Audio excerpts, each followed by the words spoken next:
In more than 40 years of medical practice, I have rarely seen a person past 90 stay truly well while ignoring the quiet messages that come in the night. One of the clearest of those messages often shows up between 3 and 4 in the morning. Most people think waking at that hour means only one thing: bad sleep.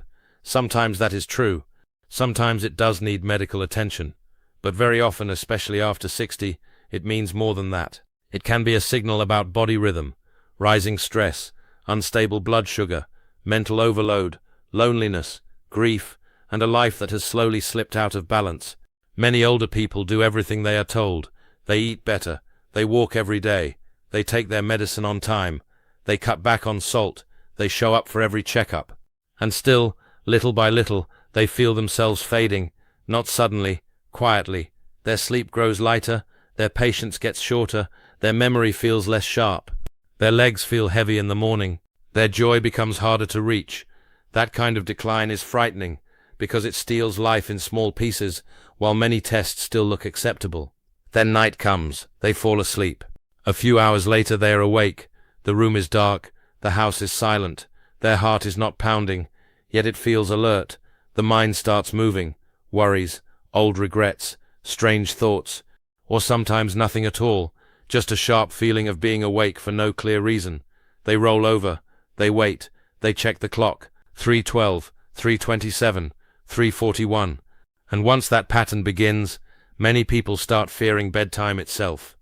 Stay with me, because what this hour may be telling you is not what most people have been told. What I learned over decades is simple. Waking between 3 and 4 is often not random. In some people, it comes from stress hormones rising too early. In others, it may come from late meals, alcohol, sleep apnea, medication effects, grief, anxiety, or an empty home that has become too quiet. But in many stable older adults, it is a sign that the body has lost rhythm. And when the body loses rhythm, decline often begins in silence. Modern medicine sometimes gives pieces of the answer, but not the whole picture. A sleeping pill, a lecture about sleep hygiene, another test, another referral, sometimes useful, often incomplete. Older families who held on to disciplined daily habits understood something deeper long before sleep labs and hormone charts existed. They knew that how you end the day shapes how the night treats you. They knew that meals need order, rest needs structure, and the mind cannot be stirred all evening and then expected to become peaceful on command. Years ago, an older woman in my family told me something I did not fully understand at the time. She said that when a person wakes in the night, they should not ask only what is wrong with the body. They should ask what the body has been trying to say all day. At first I smiled and moved on. Years later, after hearing the same story from patient after patient, I understood. The night reveals what the day hides. It reveals overload. It reveals inner disorder. It reveals a nervous system that no longer trusts the pattern you are giving it. And once you see that, the 3 a.m. waking stops looking like a meaningless annoyance and starts looking like a message. Here is the part most people miss. The problem often begins long before the pillow. Many people who wake in that hour are not being betrayed by sleep itself. They are being betrayed by the final hours before sleep. I saw this again and again. One woman in her early 70s lived a careful life. She kept her blood pressure under control. She walked every afternoon. She had 1 glass of wine with dinner. She believed she was eating well, but she ate dinner late, usually because that was when family could visit. Then, closer to bed, she had fruit, crackers, or a little chocolate. Nothing extreme, nothing that sounded dangerous, yet by 3:15 every morning she was fully awake. She came in afraid she was slipping into memory loss, because that had happened in her family. But when I listened closely, I heard something else first. I heard the pattern of a body trying to repair itself while still digesting, still managing sugar, still calming a nervous system that had never been given a true landing in the evening. Older traditions understood this with surprising clarity. Food was not meant to drift endlessly into the night. Evening was not meant to become a long chain of nibbling, television, and emotional stimulation. There was order. There were boundaries. There was a sense that the body needed a real night, not just darkness with snacks in it. Even old fasting traditions taught a quiet lesson. The body can go without food for a stretch, and in that space something restorative begins. Nobody used modern terms for it. They did not need to. They simply knew that food without limits creates confusion. The longest-lived older adults I have known, whatever their background, rarely ate heavily late at night. The ones who kept stronger evening structure slept better, woke steadier, and carried less inflammation in the morning. This matters more after 60 because metabolism becomes less forgiving. When you eat too late, the night shift inside the body keeps running. Then somewhere in those early morning hours, you wake because the system is still busy. So here is a simple change that can reveal a lot. For 6 nights, finish dinner at least 3 hours before bed. 4 is even better if your health allows it and your doctor has not told you otherwise. Eat enough at dinner so you are not fighting real hunger, but stop the little bites afterward. No crackers in front of the screen, no late cereal, no sweets passed off as a harmless treat, no alcohol used like a sedative. If you need food with medication, follow medical advice. This is about avoidable habits, not necessary routines. Then add one more thing. Sit quietly for 5 minutes before bed. No television, no phone in your hand, no bright screen on your face, just 5 minutes of quiet. In many older homes, the day was not abandoned at bedtime. It was closed. There was a short prayer, a moment of gratitude, a pause to release bitterness, a few honest thoughts before sleep. Even if prayer is not part of your life, the wisdom still holds. The nervous system needs a signal of safety.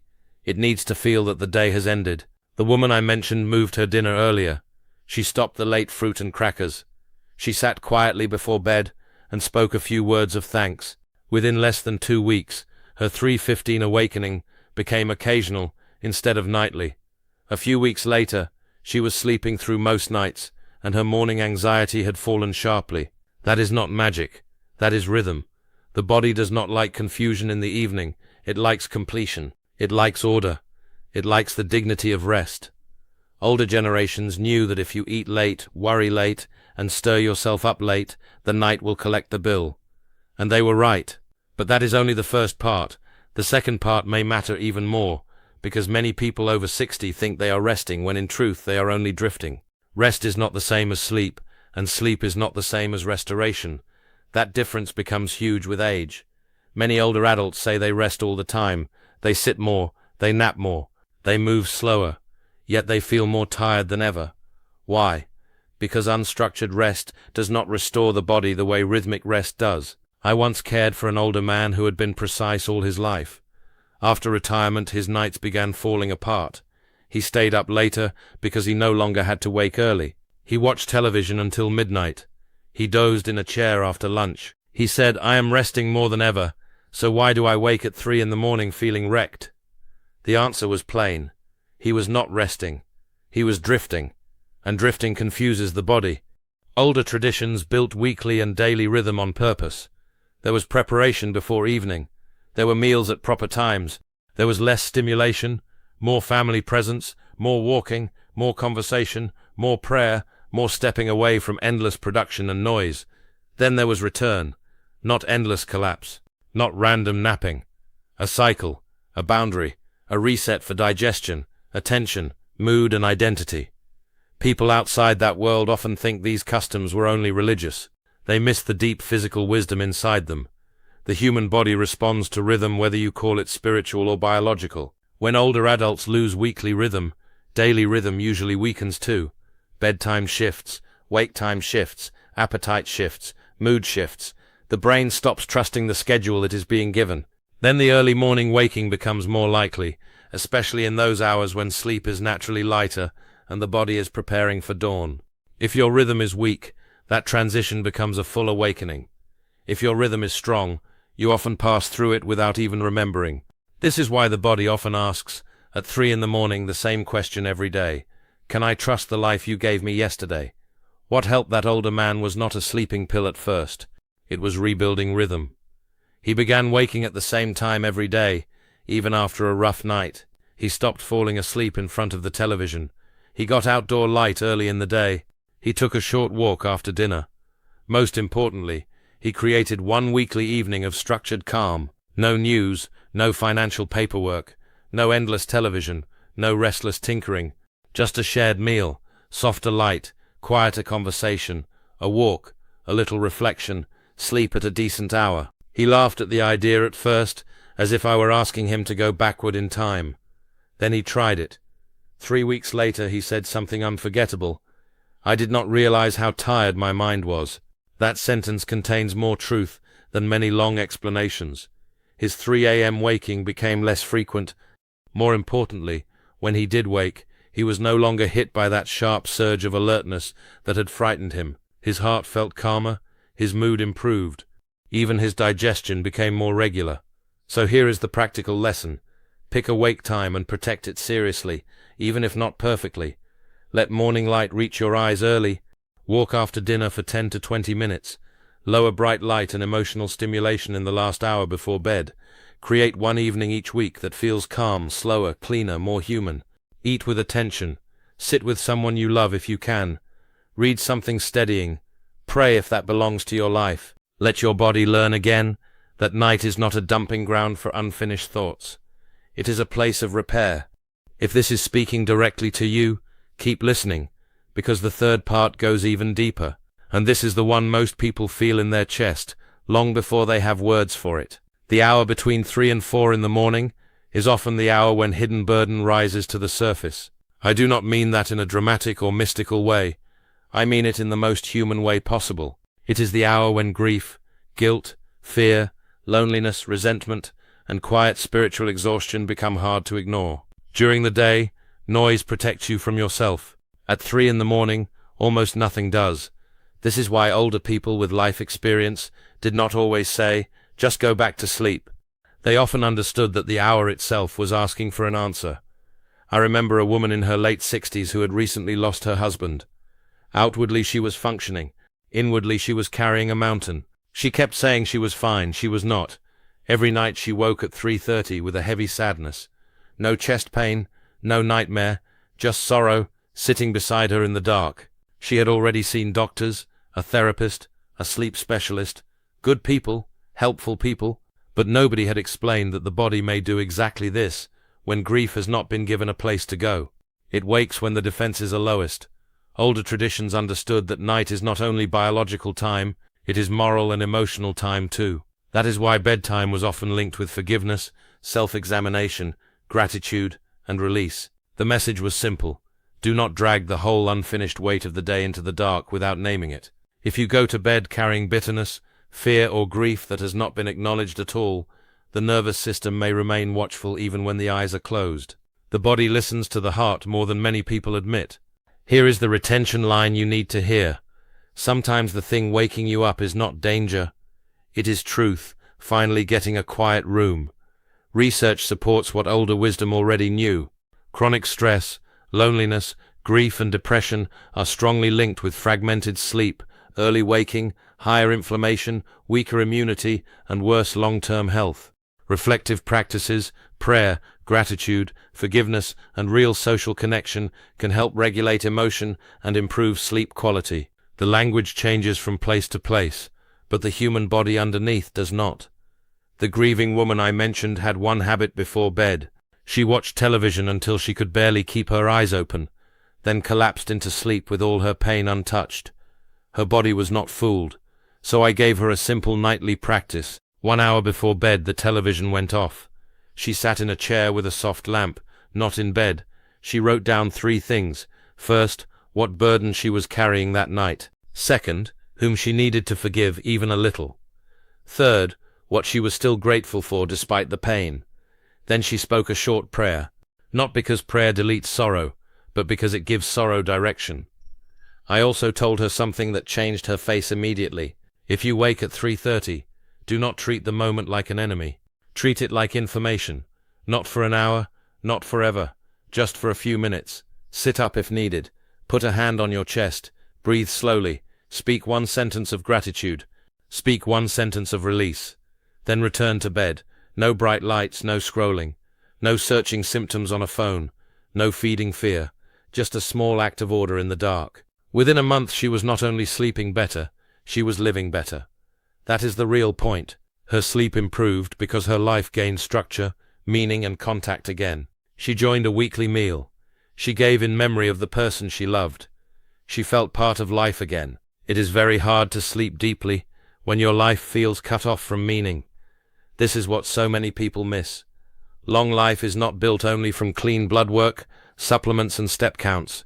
It is also built from ordered evenings, rhythmic living, emotional honesty, and a conscience that is not left to bleed in silence at 3 in the morning. The body wants safety, the mind wants order, the deeper part of the self wants reconciliation. When those three are neglected, the night exposes it. When those three are honored, the night becomes quieter. So if I was speaking to you the way I would speak to a long-time patient, I would say this: finish eating earlier, walk after dinner, dim the house, close the day on purpose. Before bed, forgive someone a little, even if only in principle. Ask forgiveness where you need it. Name one gratitude. Keep a notepad beside the bed. If you wake between 3 and 4, do not panic. Sit up only if you must. Breathe slowly. Avoid bright screens. Do not eat unless a doctor has told you to, because of a specific medical condition. Say something calm to yourself. I am safe. My body is speaking. I can listen without fear. Then lie back down. If these wakings become severe, happen with choking, loud snoring, chest symptoms, major daytime sleepiness, or deep depression, speak to a doctor. Wisdom and medical care belong together. One does not cancel the other. That matters.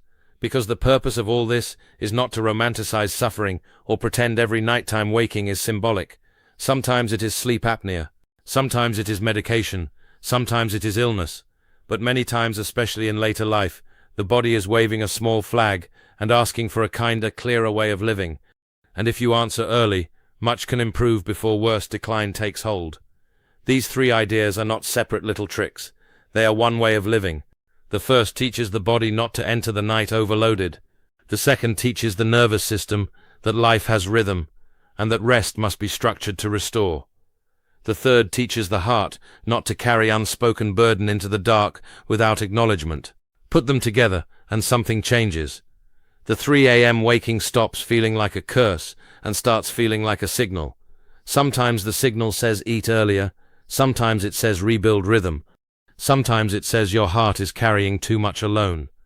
The older adults I watched do well into their 80s and 90s were not always free from pain, arthritis, loss, or age, but many were sharper, steadier, and more alive than people 20 years younger.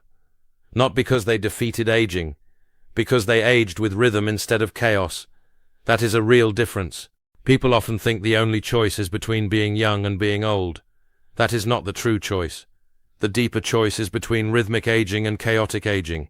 Rhythmic aging protects dignity. Chaotic aging steals it early. Communities that keep strong family meals, weekly rest, moderation, walking, prayer, and connection have shown this for generations.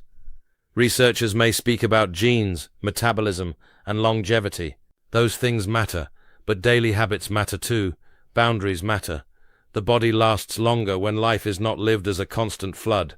Older people who understood this would often say, in their own way, that if you want a long life, do not ask only what to take. Ask how to live. Ask how to end the day. Ask how to greet the night. Ask what kind of evening teaches the body to feel safe again. You are not meant to spend your 60s and 70s simply fading. You are not meant to accept a shrinking life, as if nothing can be done. The body can still repair more than many people think when you stop working against its design. And if you have been waking between 3 and 4 in the morning, do not feel ashamed of it, and do not brush it aside too quickly. Respect it. That hour may be telling the truth more honestly than the louder hours of the day. Maybe it is telling you your evenings are too heavy. Maybe it is telling you your rhythm has become weak. Maybe it is telling you that grief, guilt, fear, or loneliness has been left unattended for too long. Maybe it is asking for less stimulation, more prayer, more quiet, more order, more real human connection. Maybe it is asking you to stop treating night like an extension of the day. This matters because one changed evening habit can change a month. One changed month can change a year. One changed year can reshape the rest of a life. I have seen that happen too many times to dismiss it. When the body is treated with respect, the mind with honesty, and the deeper self with reverence, old age becomes less like a burden and more like a blessing. Not easy, not perfect, but full of more strength, clarity, and peace than many expect. So if you keep waking in that narrow hour before dawn, listen before you fight it, slow down before you panic, ask better questions. What did I feed my body too late? What rhythm did I fail to protect? What burden did I carry into bed without naming? Sometimes the answer is small, sometimes it changes everything, and sometimes the quiet message of the night is the beginning of healing, not the proof that something is ending.